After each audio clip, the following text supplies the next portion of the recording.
that note, the next segment, and this is going to be a really fun segment because we have something called therapy dance session.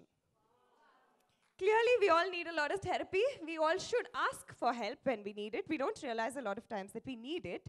So Ranjini Santanman, founder and designated partner, Palindrome Concepts and Solutions LLP is here.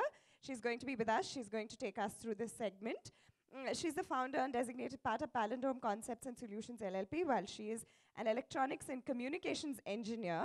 She has diverse experience in consulting, behavioral assessments, and corporate training, software testing, as well as behavioral training. She is a CMTAI and CID UNESCO certified therapeutic movement facilitator. So ladies and gentlemen, please put your hands together. We're going to have some movement. Hi, everyone. I'm not going to ask the question, do you all know to dance or do you like to? Because I saw all of you do the belly dancing. So I know that all of you can dance. You can't lie to me. So yeah, my name is Ranjini. I run a little venture called Palindrome. The name came about because we are three sisters who started the firm. Myself, Janani, and Anusha. Each of us come from a different background. I am an engineer. She's a chartered accountant. And the last one is a psychologist. So we chose Palindrome because, you know, whichever way you look at it, you're right. So we decided that whichever way we looked at it, we were right. Years ago, I had dreams sitting in conferences, looking at people. When they spoke about passion, I thought, yeah, passion, right. You know, when you're working for money, where does passion come in? But I always had this dream that I wanted to run my own training venture. And, you know, a lot of us start off businesses from our pain points. So the biggest pain point of sitting in training programs is listening to lectures, looking at PPTs, listening to someone else's success story, and saying that you should experience this, you need to do this. And we realized, no, this is really, really boring. We had to do something different. And that's when expressive arts came up. In all the family functions, we ran little, games for everyone. And we became sought after. They're like, are you going to run a game? When all of us met together. And we realized that at every age, people really want to do something. And so I left a high-paying job in IBM. I am not married. I am single. I don't have children. I take care of my parents. My parents don't have big money. And so when I quit my job, yes, I was here from morning listening to everyone's apprehensions and concerns. You quit your job, what are you going to do? You don't even have a husband. But really, you know, I really didn't care about it. There were times when I told people had rich husbands who left them for someone else. Yeah, they had children who left them, children who died, parents who died. No, you know, and then finally I realized there's no point telling anyone because they're going to continue to be who they are. So I stopped answering anybody's questions. And I always dreamt that the three of us worked together. Because a lot of times I had really troublesome colleagues, and a lot of them said, you deserve better. And now I have my sisters who are non-competitive, who work together. Both of my sisters are on maternity leave, so we are a three-member team. Both of them are on a maternity break. Believe me, they work even during feeding time. So suddenly somebody will get an idea. They'll call me and say, I'm feeding, okay, but I have to give you a quick idea for a game. And so she'll say that, and then, oh, okay, she's wailing, I'm going to call you back again. So they're able to work despite being on maternity leave, and nothing has stopped us. We are able to stand there in front of a big crowd of people, be it corporate, healthcare, people with special needs. So I work with people with special needs. When I did this dance movement therapy course, the idea was to help people with special needs. But I realized that in doing that, we've just forgotten that even normal people have special needs. And, you know, in leading such normal lives, we don't really stop. And, you know, I really want to thank SHEROES because it's a great thing that I joined SHEROES to look for something that I could do in my free time. But when I saw the summit, I'm like, oh my God, there are so many women who want to come back to work or come back from a break. And a lot of times during therapy, what I've seen is that we've stopped focusing on ourselves. So I need not be that I don't have a baby, I don't have a husband, but I have my parents and they come first in my priority list. And so when I took sabbaticals, people asked same things. And I think the only thing that possibly can come in the way of taking a sabbatical is money. Zero when we started it. So I wanted to start a business that has passion, that has a heart, that has zero money investment. Other than registering our LLP, we did zero investment. We said, let's try it for a year. If it doesn't work, we go back to our jobs. That's all. What have we lost? Nothing. So, no marketing. We just have a Facebook page. We have some pictures over there. We don't write highly about ourselves. We only love it because I wanted to be a doctor when I started off. And then, I got into all this. And I always dreamt that I walked in and everyone in the hospital got up and said, "Hello, ma'am, how are you?" Well, the dream did come true because I did a lot of trainings in Fortis, HCG, and many other brands last year. And when I walked in, everyone got up and said, "Hello, ma'am, how are you?" And, and I realized that I didn't have to be a doctor to have realized that dream.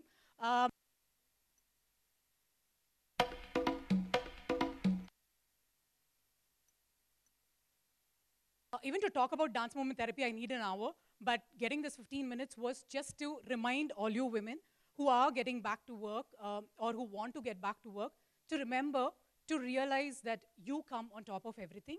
And sometimes we want to get back to work in a hurry that I want to get back to work because we've been sitting here without realizing what is it that we really want. And then we go back and realize this is not what I wanted to do. And then, we want to quit our jobs, then we want to come back, we are frustrated, and we feel that nobody cares for us. Believe me, we are the only ones who can care for ourselves. And in doing dance movement therapy, what we do is we do a lot of sessions. I run a lot of workshops, and I want to do it for a lot of women. The reason being homogeneous groups, and we create a very trustworthy space where you can share your emotions and expressions. Dance movement is all about emotions, and to experience it. So when I do trainings, I use it in all my programs for body language because you can't tell someone who's going through trauma, who's being beaten up at home to come and put on a smile and have a great body language in a workplace. Unless the trauma is solved, it'll automatically start coming up. So I'm going to just do one or two activities just to realize that, how many of you have danced in the past week? Okay. Dance like nobody cares. I don't care about anyone. How long has it been since you've done that? When did you last put yourself in front of everything in the list of to-dos? Pushed everything out and put yourself on top. Every day. Wow, wonderful. Okay. So what I'm going to do is I do have some music. I just want all of you to feel comfortable. Sit in your place if you feel better. Because of space, it's like learning the piano, So I always tell everyone, if I learn the violin or if I know vocal, I can tell them, okay, can you show me your talent? I can. But if I learn the piano and they say, show me your talent, I'm like, okay, I couldn't tug my piano all around. Dance movement is about emotions. Today, if you do experience something even in just moving your hands, it might be the churn of the cheesecake, or it could be the tension of getting back to work. I hope most of it is because of the dance movement. So first, I would like to play a little thing. I want all of you to just move along with me. A clap, tap, snap, please get up, feel free. So we'll do a warm-up of all the body parts, okay?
There's only 2 minutes, but many of our sessions run into this for hours till you experience that emotion.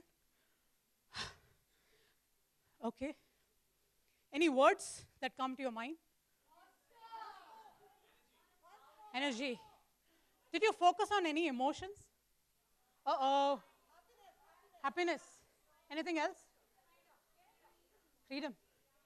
A lot of emotions come up. So the difference between dance as therapy and therapeutically just dancing is that a lot of emotions come up and you process it in therapeutic dance.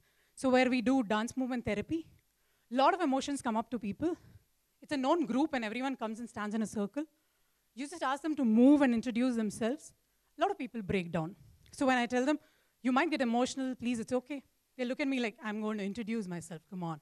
And then they come and break down. Because there's so much of bottled up energy that you don't let go, especially women. It's not just men don't cry. After marriage, women also don't cry. And I think my mother just believes she has to be the strong, forever strong woman who doesn't break down, who has no emotions. We tell her, it's okay, mom, I know you're feeling sad, cry, it's okay. No, I'm not supposed to cry. So it's not just about crying. Emotions is a lot more. I love the fact that many of you said you face joy, face freedom in just that few minutes of moving your hands.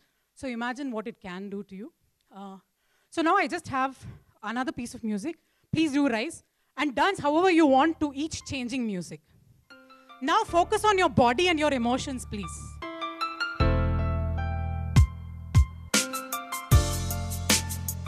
So please come around or move around everywhere.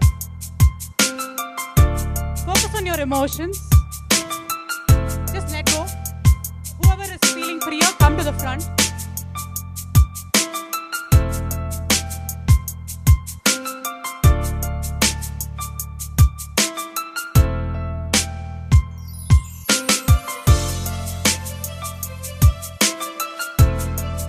With someone if you want to. If you want to be alone, you can dance here. You want to get on the podium, it's been a dream, please do.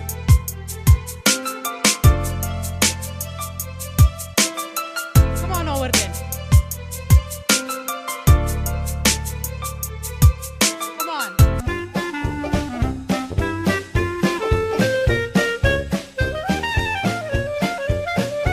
Focus how different parts of your body move.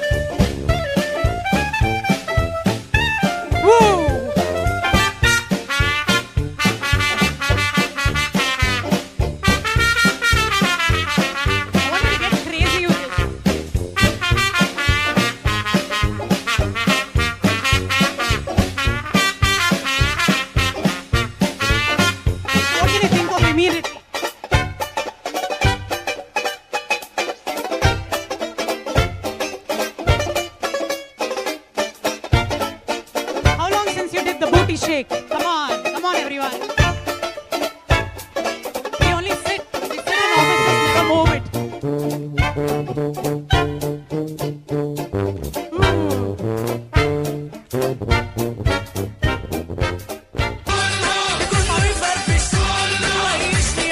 Remember what you did in the morning?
Возьми девочку простую, услышь, как она поет.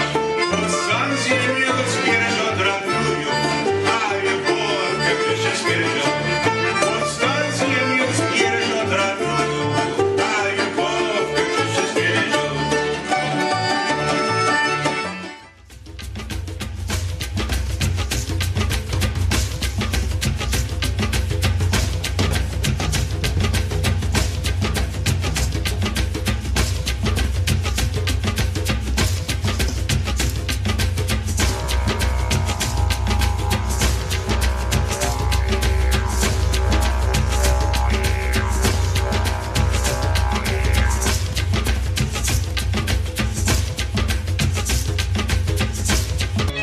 Okay, thank you.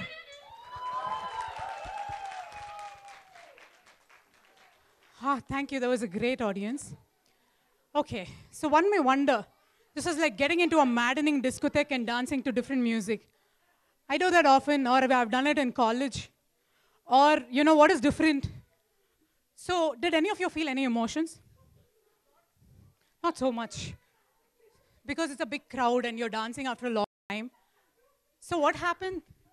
If you notice, so we become childlike, you know, when we start to dance. How many of you are dancing yet thinking about something, about getting back home, or about cooking in the night, or is there going to be traffic? So the moment you start to do something expressive, we don't do group therapy in such a large group. The biggest group is 9 or 10 people. That's because there's no interference from other people's emotions. Or in a group of 10, 5 would laugh. They would not feel any emotions. Whereas 2 will always cry invariably. Whatever you ask them to do, they would cry. And then they would be like, is something wrong with me, ma'am, because I'm not able to cry? No, definitely not. So we don't have to go looking for problems. So the difference between aerobics or any other form of dance or this, the reason I played various music is, I don't know if all of you noticed that different parts of your body move to different music. You couldn't repeat the same thing. So the moment the music changed, everyone started looking at each other and doing something different. And the most beautiful part for the people on stage, that's called trika music, you know. It's where everyone gets together and starts to do it as a group. We use it in change management in my training session. Immediately people partnered, you know, surprisingly. They didn't stand alone and do it. You felt like going around in circles with someone. That's the spirit of Troika, and it actually brought that spirit out. So when you start, why is it relevant for SHEROES? One, because we are 3 sisters, and we've gone through whatever people asked in the morning, the kind of questions, and we made a dream come true. If I were to sit here and listen to other people's stories, I'd be like, but if I'm speaking my own story, I can tell you, with conviction it works. Second thing is dance movement therapy focuses on the self. Even if you go by really scientific stuff, Maslow's, so self-actualization, I think we put the self very, very low. Need to put the self higher up. I intend running a lot of sessions for homogeneous groups so that you can even realize what is it that I'm feeling and is it the right thing. So I do even SWOT analysis using dance movement therapy so that you can really, like strength finder, focus more on your strengths. Because after a break and after you've gone through motherhood or trauma or something different, what you were doing earlier may not be something that you want to do after the break. So it's also about reflecting. And why do we do dance movement therapy? Is because, you know, a lot of you, when you like something, you all clap, right? Why don't you all say, ooh, ha, or something like that? Because it's a form of expression, and the movement comes so automatically and naturally to us that when we like something, we all clap. And yeah, forget the serials, you know, where there's a slow clap to say sarcasm.